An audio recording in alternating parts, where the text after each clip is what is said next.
عزت و وقار کی مسند پہ براجماں صاحب صدر گرامی قدر زیب سجادہ آستانہ عالیہ پی سید قائم علی شاہ صاحب ولی رحمۃ اللہ تعالی علیہ، جناب صاحبزادہ محمد ریاض القادری صاحب زیدہ مجدہ علمہ عملہ عمرہ و شرفہ، آمین۔ علماء کرام،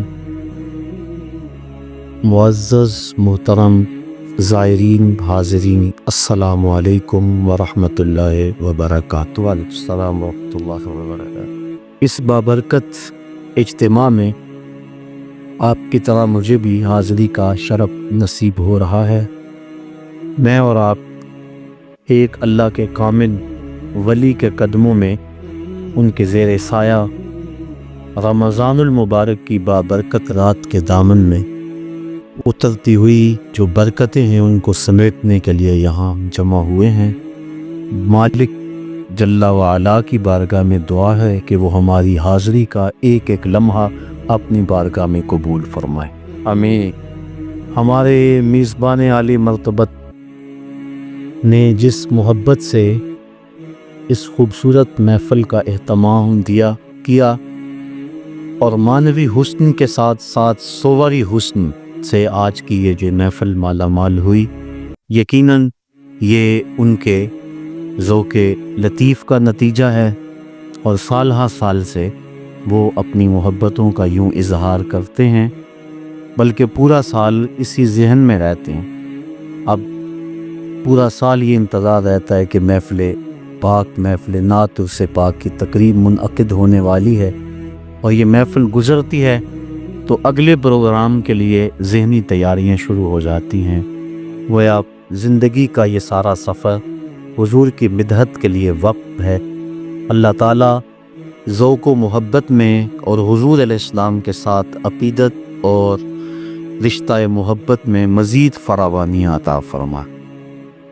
آج کے اس اجتماع میں مجھے جس عنوان پہ گفتگو کرنے کا حکم صادر ہوا تھا وہ رمضان المبارک کے حوالے سے میں نے کچھ آپ کے گوش گزار کرنا ہے۔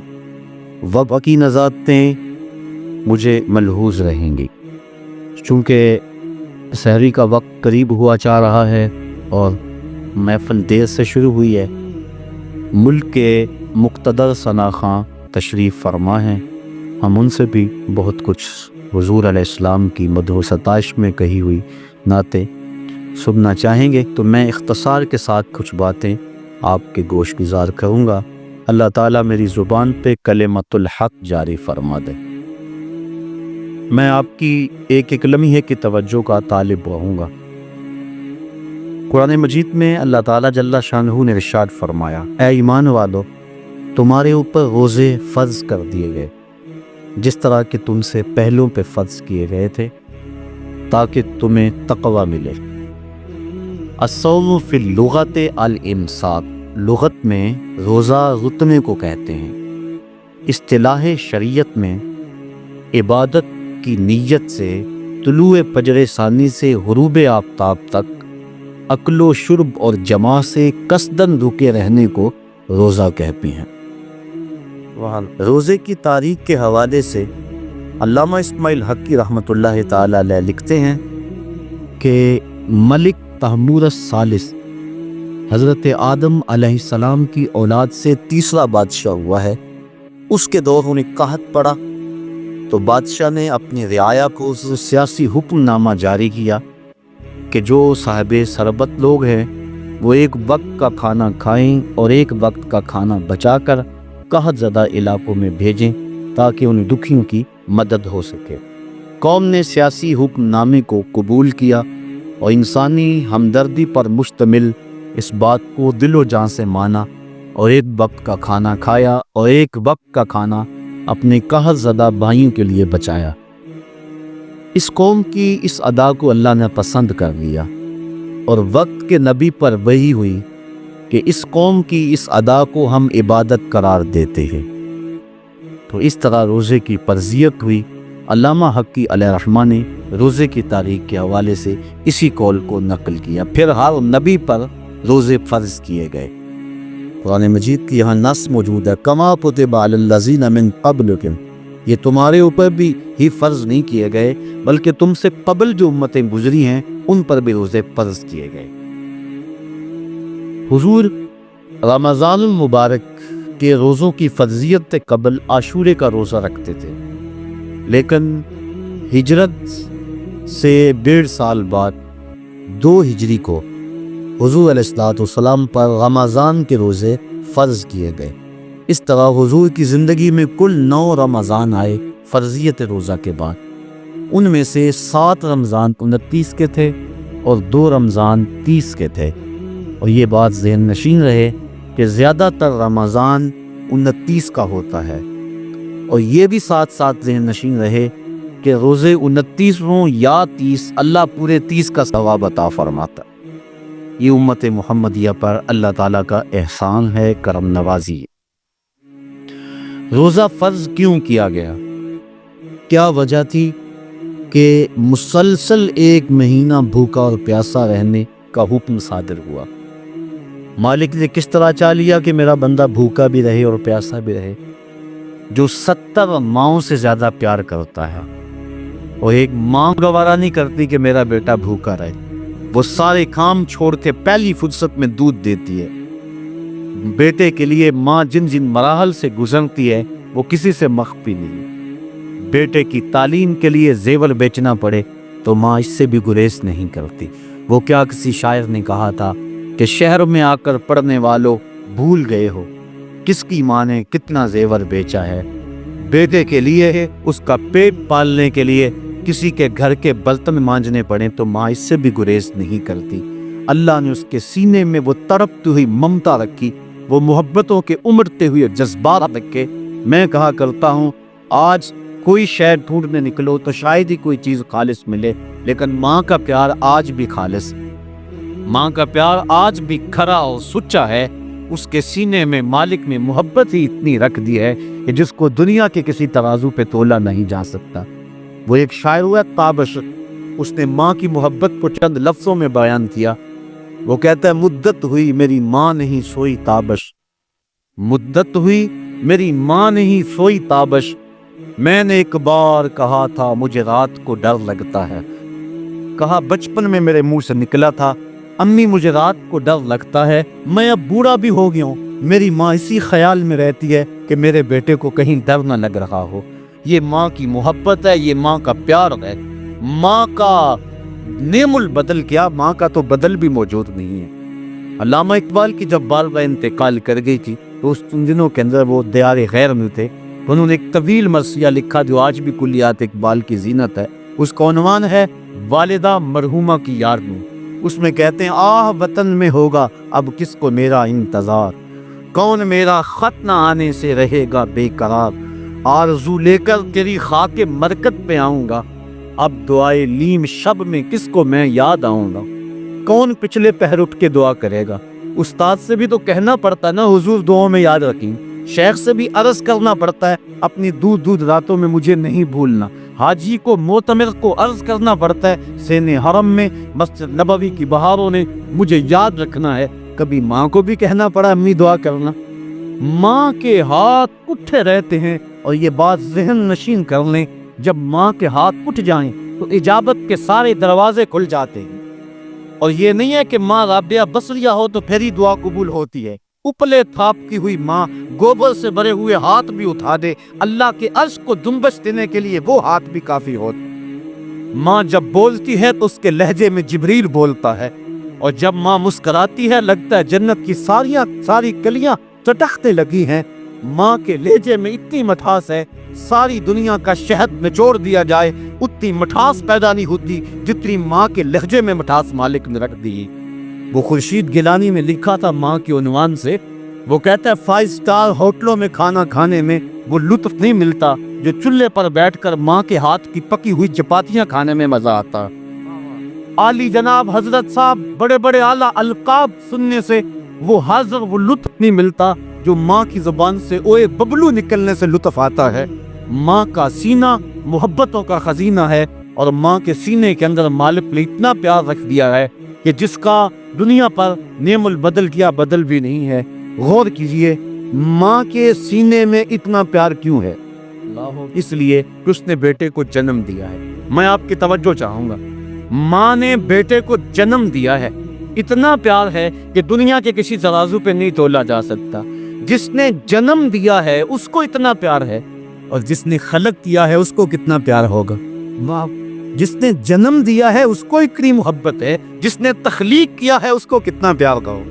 اس لیے کہا نا، یا ایھا الانسان ما غرک بربک الکریم الذی خلقک فسواک فعدلک فی ای صورت ما شاء رکبک۔ انسان سے رب کو بھول گیا ہے۔ یا ایھا الانسان ما غرک بربک الکریم، تجھے کس نے مغرور کر دیا ہے؟ دولت میں؟ وہ تو 4 دن کی کہانی ہے۔ حسن میں؟ وہ تو ڈھلتا سایہ ہے۔ جوانی میں؟ وہ تو جانے والی چیز ہے۔ وہ چیز تو بتا، اس کا نام تو زبان پہ لا، جس نے تجھے کریم رب سے غافل کر لیا۔ الذی خلقک، جس نے تجھے پیدا کیا۔ کتنا بڑا احسان ہے۔ اور پھر تجھے اعضاء کا توازن دیا، تجھے چلنے کا سلیقہ دیا۔ تیری زبان میں گوشت کا لوتھڑا تھا، بولنے کا طریقہ نہیں تھا۔ اس نے تیری زبان کو بولنے کا سلیقہ سکھایا۔ آج تیرا طوطی بولتا ہے، لفظ تیری زبان اور تیرے انداز سے ادا ہوتے ہیں۔ تیرے ہاتھوں میں طاقت ہے، آج تو ہاتھیوں کو نچا لیتا ہے، شیروں کو بٹھا لیتا ہے، ستاروں کے کمندے تو ڈالتا ہے، مریخ پہ سفر کی تیاریاں تو کر رہا ہے، چاند کی دھرتی پہ زمین پہ تو نے قدم رکھ دیا ہے۔ انسان ذرا غور تو کر، تو تھا کیا؟ آج ذرا ماضی کی طرف پلٹ کر کے دیکھ۔ چل ماضی کو نہیں دیکھنا تو مستقبل کو ہی دیکھ لے۔ ایک وقت پھر آئے گا، پھر لاٹھی تیرے ہاتھ میں ہو، پھر لاٹھی بھی جواب دے جائے گی، پھر چارپائی پہ لگ جائے گا، جسم کی پوری قوت صرف کر کے ایک گلاس پانی کا مانگے گا، اور اس وقت تو زندگی سے تنگ آ جائے گا، گھر والے بھی تنگ آ جائیں گے۔ اب ہم کو میں اگر موت نہ دیتے بتا تو کیا کرتا؟ فَأَمَاتَهُ فَأَقْبَرَهُ، ہم نے زندگی دی یہ بھی ہمارا احسان، اور ہم نے موت دی یہ بھی ہمارا احسان۔ تو ڈاکٹر کو کہتا لگا زہر کا ٹیکا تھا، سارے تنگ تھے تیرے سے، سارے کہتے تھے اللہ بابے کو پردہ دے دے تو اچھی بات، لیکن تجھے پردہ بھی نہ ملتا، تجھے موت بھی نہ آتی، تو بتا کیا کرتا؟ ہم نے زندگی دی یہ بھی احسان کیا، فَأَمَاتَهُ، اور موت کی یہ بھی احسان کیا۔ اچھا کتا بھی تو مرا تھا، گھسیٹ کے روڑی پہ ڈال آیا، جانور بھی تو مرے تھے، گھسیٹ کے روڑی پہ ڈال دیا، تجھے بھی اگر روڑی پہ ڈال دیا جاتا تو کیا کہہ سکتا تھا؟ تو مردہ کا بے حس تھا، کیا کر سکتا تھا؟ لیکن ہم نے کہا نہیں، ہم نے وفا نبھائی تیرے ساتھ۔ کہا اسے غسل دو، اس کے سنت سنت پہ خوشبو ملو، اس کو چٹے لباس میں کفن دے دو، اور اس کو پھر 4 آدمی اٹھائیں، اور کہا تیز نہ چلنا، میرے شاہکار کو کہیں جھٹکا نہ لگے۔ اور پھر آج ہم نے تجھے تکریم دی، ہم نے تجھے عزت دی، امام کعبہ ہے وہ بھی پیچھے کھڑا ہے، مجھے آگے رکھا نہیں۔ تو نے ہمارے ساتھ کیا کیا اور ہم نے تیرے ساتھ کیا کیا؟ ذرا ماضی کی طرف پلٹ کے دیکھ لے، تجھے پھر بھی شرم آئے گی، ذرا آگے جا کے دیکھے، تجھے پھر بھی شرم آئے گی۔ یا ایھا الانسان ما غرک بربک الکریم، بتا تجھے کس شے نے خدا سے غافل کر دیا؟ اور پھر اب بلا بھاگے ہوئے تو بھی کوئی یوں آواز دیتا ہے؟ سکول سے بچہ بھاگ جائے تو اس کو پکڑا جائے تو اس کا سلوک اس کے ساتھ کیا کیا جاتا؟ غلام بھاگ جائے تو اس کو کیسے آواز دی جاتی؟ جو بھاگا ہوا ہے اس کو آواز دے رہا ہے، یا ایھا الانسان، او بھاگے ہوئے انسان پلٹا۔ اور کہیں فرمایا قتل الانسان، یہ مر جانا انسان کتنا ناشکرا ہے۔ تو کیسی اس کی رحمتیں ہیں، بندے کو پکارا جا رہا ہے، وہ انسان اگر ماضی کی طرف دیکھ لے پھر بھی شرم سے پانی پانی ہو جائے، اور اگر آگے ذرا 2 قدم بڑھ کے دیکھ لے پھر بھی سے حیا آ جائے۔ کہا اس مالک کا در کیوں چھوڑ گیا ہے؟ الذی خلقک، جس نے تجھے پیدا کی ہو۔ توجہ کیجئے، جس ماں نے جنم دیا وہ تو گوارا نہیں کرتی کہ میرا بیٹا بھوکا رہے، وہ تو گوارا نہیں کرتی، ساری کام چھوڑ کے پہلے دودھ دیتی ہے، بیٹے کے لیے کسی گھر کے برتن مانجنے پڑے اس سے بھی گریز نہیں کرتی۔ تو جو 70 ماؤں سے زیادہ پیار کرتا ہے، 70 ماؤں کی زندگی بھر کا پیار ایک طرف، اور مالک کا شفقت کی نظر سے ایک مرتبہ دیکھ لینا ایک طرف، تو وہ جب ماں گوارا نہیں کرتی کہ میرا بیٹا بھوکا رہے تو مالک نے کیسے گوارا کر لیا کہ میرا بندہ پورا مہینہ بھوکا رہے؟ آؤ پھر ماں کی گود میں آئیں، ماں کی محبتوں بھرے گھنے چھائے چھاؤں میں آئیں۔ ماں بیٹے کی آنکھ میں ایک آنسو بھی گوارا نہیں کرتی تھی، بھوک سے تڑپنا گوارا نہیں کرتی تھی۔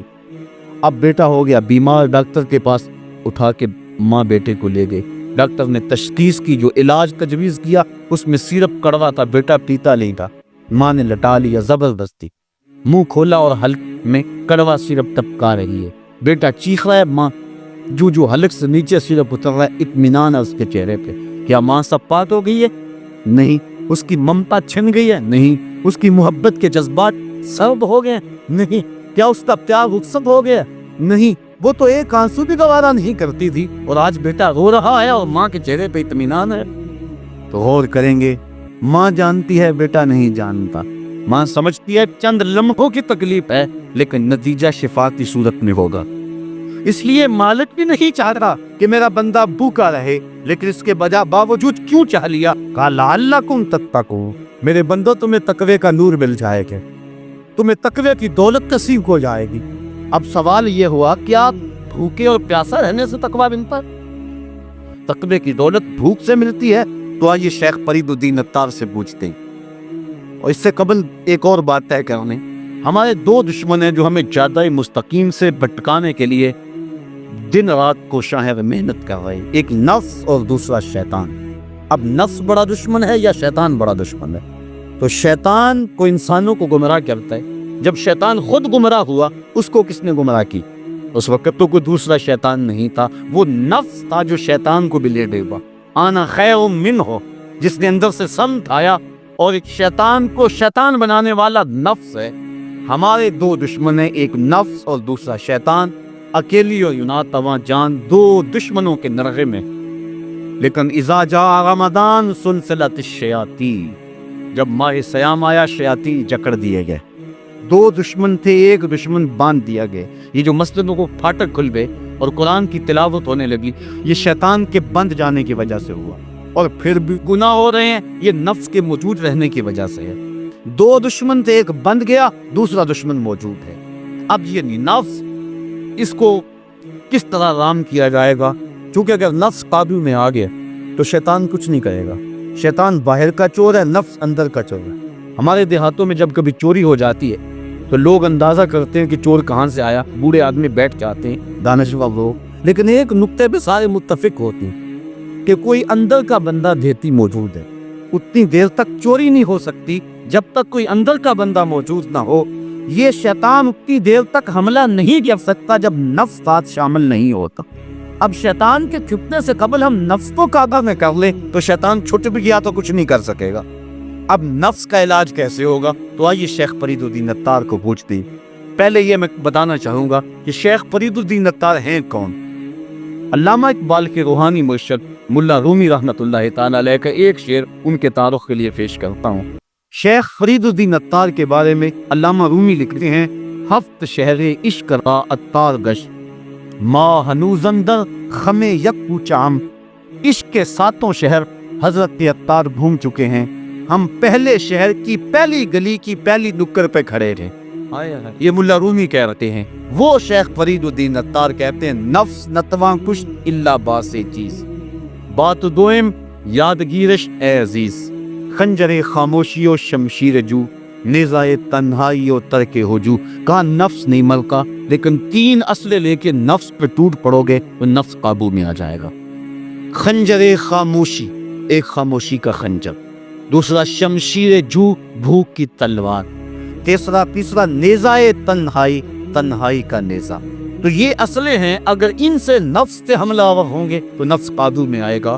تو جو بھوک ہے وہ نفس کو رام کرنے کے لیے بہترین ہتھیار ہے. اور آقا کریم صلی اللہ علیہ وسلم نے بھی ارشاد فرمایا: اے جوانوں کے گروہ، تم میں سے جو طاقت رکھتا ہے وہ نکاح کرے، اور جو نکاح کی طاقت نہیں رکھتا وہ روزے رکھے، چونکہ روزے قاطع شہوات ہے. تو بھوک سے، پیاس سے نفس قابو میں آتا ہے. اور دیکھا آپ نے رمضان، ایک دشمن بند گیا، بھوک سے دوسرا دشمن تھوڑا سا دبا، اور تصور کیا بیدار ہو. کڑکتی دوپہر ہے، سخت گرمی ہے، پیاس کی شدت، ٹھنڈا پانی موجود ہے، اور کوئی دیکھ بھی نہیں رہا، اور بندہ پھر بھی نہیں پیتا کیونکہ میرا اللہ دیکھ رہا ہے. واہ واہ، یہ کیسا پختہ عقیدہ ہے. بلکہ غسل کرتا بھی احتیاط کرتا ہے، کوئی ہلکا، کوئی حلق سے نیچے قطرہ ٹپک نہ جائے. وہ جو ڈٹے گناہ پھرتا تھا وہ اندر تنہائی میں ڈر رہا ہے. یہ مالک پہ یقین و اذعان پیدا ہوا کہ میرا مالک مجھے دیکھ رہا ہے. اگر اس عقیدے کو اپنے اوپر ہم وارد کر دے تو گناہ مشکل ہی نہیں، ناممکن ہو جانا. ساتوں دروازے بند ہی، تالے لگے ہوئے، بت کے اوپر بھی پردہ ڈال دیا. اور زلیخا بولی: ہے تالک، اب تو آ جاؤ نا, اب تو کوئی نہیں دیکھ رہا. تو یہی عقیدہ کار فرما ہوا. تو حضرت یوسف علیہ السلام نے کہا قال معاذ اللہ, اللہ کی پناہ, تو اپنے بت کے آگے پردہ ڈال لیا, اپنے خدا سے چھپ گئی. میرا خدا تو ساتویں کوٹڑی میں بھی دیکھ رہا ہے, اور پھر اتنی روشنیاں برسی کہ گناہ کا تصور بھی محال ہو گیا. یہ یقین کہ میرا مالک مجھے دیکھ رہا ہے انسان کے لیے گناہ کو مشکل بنا دیتا ہے. حضور نبی رحمت شفیع معظم رسول محتشم صلی اللہ علیہ وسلم نے ارشاد فرمایا سبعۃ یظلھم اللہ تعالی فی ظلہ یوم لا ظل الا ظلہ, امام عادل وشاب نشأ فی عبادت اللہ ورجل قلبہ معلق بالمساجد ورجل دعته امرأة ذات منصب وجمال فقال انی اخاف اللہ ورجلان تحابا فی اللہ اجتمع علیہ وتفرقا الیہ ورجل تصدق بصدقة فأخفاها حتى لا تعلم شماله ما تنفق يمينه ورجل ذکر اللہ خالیا ففاضت عیناہ او کما قال. بخاری نے بھی روایت, مسلم میں بھی روایت, نسائی نے بھی روایت. حضور فرمایا 7 اشخاص ایسی ہیں قیامت کے دن جب کوئی سایہ نہیں ہوگا اللہ انہیں اپنے عرش کا سایہ نصیب فرمائیں گے. اور قیامت کے دن جب دھوپ کڑک رہی ہوگی اور سورج 1.25 میل پہ ہوگا, زمین تانبے کی ہو, اب رخ الٹا پھر سیدھا ہو جائیں گے اور لوگ اپنے اپنے گناہوں کے سبب سے پسینے میں شرابی ہوگی. کوئی ٹخنوں تک, گھٹنوں تک, کوئی کمر تک, کسی کو پسینے کی لگام دی جائے گی. اور یہ بات کہ ذہن نشین رہے, وہ پسینہ اس پسینے کی طرح کا نہیں ہوگا, بلکہ علماء لکھتے ہیں, امام ابن رجب حنبلی لکھا کہ اگر اس کا ایک قطرہ اب زمین پہ ڈال دیا جائے اس کی بدبو سے انسان تو انسان رہے جانوروں کے دماغ پھٹ جائیں. اور اس کی گرمی اور اس کی حدت عالم یہ ہے, احد پہاڑ کے اوپر اس کا ایک قطرہ رکھ دیا جائے تو احد پہاڑ پگھل جائے اس پسینے سے کی گرمی کی وجہ سے. لوگ اپنے اپنے اعمال کے لحاظ سے اس پسینے میں شرابور ہوں گے, لیکن فرمایا 7 اشخاص ایسے ہوں گے جنہیں قیامت کے دن اللہ اپنی عرش کا سایہ عطا فرمائے گا. وہ 7 کون ہوں گے؟ امام عادل, ایک عادل حکمران جو حکمرانی بھی کرے اور عدل کے اصولوں کو بھی نہ چھوڑے. اللہ اکبر. امام عادل. دوسرا وشاب نشأ فی عبادت اللہ, وہ جوان جس کی جوانی اللہ کی عبادت میں گزرے.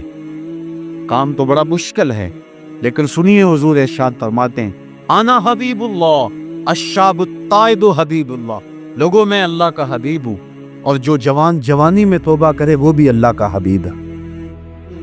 جب پنجوں میں طاقت نہ رہے, دانت ٹوٹ جائیں, اس وقت بھیڑیا بھی تستی پکڑ لے تو کمال ہی نہیں. کمال تو یہ ہے کہ جوانی میں پیشانی سجدے میں رکھی جائے اور سبحان ربی الاعلیٰ کے نغمے الاپے تھے. جوانوں, جوانی میں جو رونے کا مزہ ہے وہ بڑھاپے میں نہیں ہے. اقبال کہتا ہے رومی ہو راضی ہو عطار ہو کہ غزالی, کچھ ہاتھ نہیں آتا بے آہیں سحر گاہی. سحری کے خیر بڑھاپے میں بھی اگر اللہ تعالیٰ توبہ کی توفیق عطا کر دے تو یہ بھی بڑی دولت. کئی لوگ ایسے ہوتے ہیں قبر میں ٹھانگے ہوتے ہیں لیکن گناہوں سے مسلسل باز نہیں آتے. وہ کیا کہا میاں محمد بخشار پہ کھڑی نے, بڑی ستلی اور پاکیزہ تنقید کی. فرماتے ہیں ہڈیاں کمبن گوڈے کھڑکنتے اڑ گیا نک تیرا, اجے بھی بدیوں باز نہ آئیں جیو مرت تلیرا. یا ایھا الانسان ما غرک بربک الکریم. اگر بڑھاپے میں بھی مل جائے توفیق توبہ تو یہ بھی بڑی دولت ہے. انما الاعمال بالخواتیم, اعمال کا دار و مدار حسن خاتمہ. بہت زیادہ تھا, اس نے اس نوجوان کو لبھانا چاہا اور دعوت گناہ دی. اس نوجوان نے آگے سے کیا کہا؟ فقال انی اخاف اللہ, کہا تیری بات کیسے مانوں, مجھے اللہ سے ڈر لگتا تھا, میرا مالک مجھے دیکھ رہا ہے.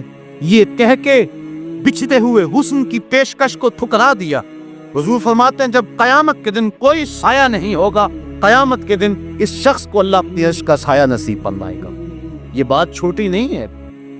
حضرت امام یافری رحمۃ اللہ تعالی علیہ نے روض الریاحین کے اندر واقعہ بیان کیا ہے. ایک نوجوان کپڑے کی دکان پہ کام کرتا تھا اور تھا بڑا خوبصورت, تقوی کے نور سے بھی مالا مال تھا, اللہ کا ولی تھا. ایک عورت آئی, اس کا منمونا چہرہ دیکھا, فریفتہ ہو گئی. ضرورت سے زیادہ اس نے کپڑا خرید لیا, گٹھری بھاری ہو گئی. مال کے دکان سے کہا اس نوجوان کو کہو کہ میرے ساتھ یہ گھر میرا سامان چھوڑ آئے. دکاندار لالچ میں آ گیا, نوجوان کو ساتھ بھیج دیا. جب گھر داخل ہوئی, نوجوان اندر گیا, اس نے پیچھے سے دروازہ مقفل کر لیا. حیا سوز لباس بھی اتارا اور اس کو دعوت گناہ دینے لگی. وہ کہتا تھا انی اخاف اللہ, میں تیری بات کیسے مانوں، میرا مالک مجھے دیکھ رہا، میں ڈرتا ہوں، میں کیا جواب دوں گا اپنے مالک کو۔ اس کا رواں کانپ رہا تھا۔ اس نے ہر ہیلا کیا، ہر جتن کیا، لیکن وہ پگلی نہیں جانتی تھی کہ نور کو رسیوں میں جکڑا نہیں جا سکتا۔ وہ صرف حسین ہی نہیں تھا، اللہ کا ولی بھی تھی۔ اس نے کوشش کی، محنت کی، لیکن وہ ہر جال سے بچ نکلا۔ اس کے دل میں خیال آیا شیطان کا یہ روپ بڑا سخت روپ ہے۔ حضرت سعید ابن المسیب رضی اللہ تعالیٰ عنہ تابعی، وقت آخر آیا ان کا، آنکھوں سے نابینے تھے، 80 سال کے قریب عمر ہے، اور ایک شخص حال پوچھنے آیا، دوست، کہا سعید ابن المسیب سناؤ کیا حال ہے؟ کہا اللہ کا شکر ہے، شیطان جس روپ میں مرضی آئے میرا کچھ نہیں بگاڑ سکتا، لیکن اگر اس عورت کے روپ میں آئے تو میں کچھ کہہ نہیں سکتا۔ یہ اس شخص کی بات ہے جو آنکھوں سے نابینی، 80 سال کی عمر ہے، تابعی رسول ہے، اور 3 دن تک گنبد خضرا کے پاس بیٹھ کے حضور علیہ السلام کے گنبد سے نماز کی آوازیں سنتا رہا ہے۔ میں اور آپ کون ہوں، میری اور آپ کی حیثیت کیا ہے؟ اس کے دل میں خیال آیا کہ کہیں میں اس جال میں پھنس نہ جاؤں۔ ذہن میں ترکیب آئی، اس عورت کو کہا اگر تو اجازت دے میں ذرا بات روم سے نہ ہوں۔ اس نے کہا چلے جاؤ۔ باہر بے تابانہ وہ انتظار کرنے لگی۔ اس نے ہاتھوں پہ پخانہ کر کے پورے بدن پر مل لیا۔ جب باہر نکلا تو بدبو اٹھ رہی تھی۔ عورت نے دروازے کھول دیے، تو پاگل ہے، مجنون ہے، میں کرے اوپر مر مٹی تو تیرا تو تواسن عقیل ٹھیک نہیں ہے۔ اس نے کہا مالک تیرا شکر، میرا بدن گندا ہو گیا لیکن من تو پاک رہا۔ کائنات کا سب سے حسین چہرہ وہ ہے جو جنسی کالج سے محفوظ رہے۔ اس نے کہا کہ یہ تو گندگی دھل جائے گی، لیکن اگر باطن کی گندگی لگ جاتی تو پھر کیا بنکھا۔ باہر جا کے ایک چشمہ تھا، امام یعقوب لکھتے ہیں وہاں جا کے اس نوجوان نے غسل کیا، اور پھر جب تک زندہ رہا اس کے جسم سے مشک و عنبر کی خوشبو آیا کرتی تھی، اور جب وہ مر گیا لوگوں نے دفن کیا اس کی قبر کی مٹی سے بھی خوشبو آیا۔ اللہ اللہ یا رسول اللہ۔ تو روزہ یہ تصور دیتا ہے کہ میرا مالک مجھے دیکھ رہا ہے، کاش کا ہم اس کو اپنے اوپر عبادت کر لیں۔ پانی نہیں پیتے اللہ دیکھ رہا ہے، کھانا نہیں کھاتے اللہ دیکھیں، جب رشوت لیتے اللہ اس وقت نہیں دیکھ رہا ہوتا، جب آنکھ بھٹکتی اللہ اس وقت نہیں دیکھ رہا ہوتا، جب خیال بہکتا ہے اللہ اس وقت نہیں دیکھ رہا ہوتا۔ اس کی تو نگاہ کا عالم یہ ہے، انا زبیب النملۃ السودا، کالی رات کے اندھیرے میں سیاہ پہاڑی سلسلہ ہے، ان پہاڑوں کی جڑوں کے اندر ایک گہرا غار ہے، اس غار میں چونٹی کا سوراخ ہے، اس میں کالے رنگ کی چونٹی چلتی ہے۔ تمہارے رب کا یہ دعویٰ نہیں کہ میں صرف چونٹی کو دیکھتا ہوں، نہیں، کالی رات کے اندھیرے میں، شب دیدور کی ظلمتوں میں، سیاہ پہاڑی سلسلے کی جڑوں میں جو گہرا غار ہے اس میں چونٹی کی سوراخ ہے، اور سوراخ کے اندر کالی چونٹی جب چلتی ہے اس کے پاؤں سے سینہ سنگ کے اوپر، پتھر کے اوپر جو ننھی لکیر بنتی ہے جس کو کسی خوردبین سے بھی نہیں دیکھا جا سکتا، تمہارا رب اس لکیر کو اس طرح دیکھتا ہے جس طرح دیوار چین کو دیکھتا ہے۔ تو کیا وہ ذہن میں پیدا ہونے والے خیالوں سے غافل ہے؟ وہ ہر شے کو دیکھتا ہے، اس کی نظروں سے کوئی شے پوشیدہ نہیں۔ چشم میں تو بھی نندائے ما فی الصدور، اقبال کہتا ہے تیری نگاہ تو سینوں کے راز بھی جانتی ہے، تو ہم اس خدا سے چھپ سکتے ہیں؟ وہ ہر شے کو دیکھ رہا ہے۔ تو یہ تصور کہ میرا مالک مجھے دیکھ رہا ہے انسان کے لیے گناہ کو مشکل ہی نہیں ناممکن بنا دیتا ہے۔ تو وہ مالک جو کھانا کھانے لگے، پانی پینے لگے تو دیکھتا ہے، چوری کریں تو پھر بھی دیکھتا ہے، نظر بھٹکے تو پھر بھی دیکھتا ہے، اور جو رمضان میں دیکھتا ہے وہ غیر رمضان میں بھی دیکھتا ہے۔ آؤ اس تصور کو پختہ کر لیں اور اپنے اوپر طاری کر لیں، اور یہی اولیاء کا پیغام ہے۔ اللہ مجھے آپ کو توفیق عمل نصیب فرمائے، حضور کی محبتوں کا اسیر بنائے، اور روزہ رمضان کی جو اس کا فلسفہ ہے اس کو سمجھنے کی توفیق عطا کر دے۔ کار ما آخر شدو آخر زما کار نشد، مشت خاک ما غبارے کوچائے یار نشد، و آخر دعوانا ان الحمدللہ رب العالمین۔